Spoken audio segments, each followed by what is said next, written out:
Hi, my name is Svetlana, a speech therapist with Better Speech. In this video, I would like to show you how you can teach your child to make the sh sound. Hey there! Before we get into today's video content, I want to go ahead and remind you to subscribe to our channel, Better Speech.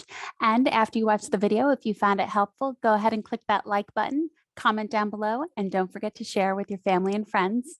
Also, visit us at betterspeech.com for more information. Now, over to the video. The sh sound essentially is a lip pucker. Some kiddos may have trouble making the sound because their lip and cheek muscles have not developed enough yet. They may substitute the sound for the s, another sound, or omit it altogether. You can practice the sound by first making the lip pucker like giving mommy or daddy a kiss to train the muscles of the lips and cheeks.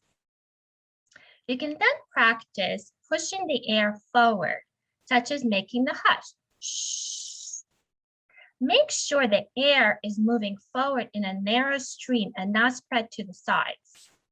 You can use your hand in front of your mouth to feel where the airflow is going. Shh.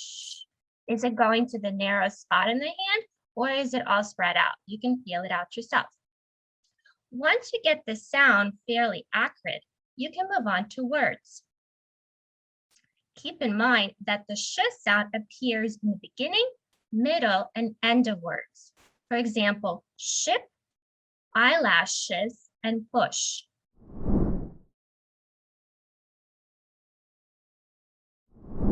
See which word position is easier for the child. For some kids, the sh sound is easier in the beginning of words, and for some, at the end of words. Start with what is easier, and once those are mastered, move on to the next word position. Feel free to reach out to us if you have any questions. You can make a comment down below.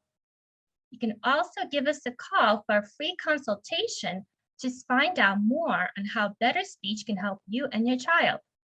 Don't forget to subscribe to this channel to receive more videos with tips and instructions from our amazing speech therapists. Bye from Svetlana.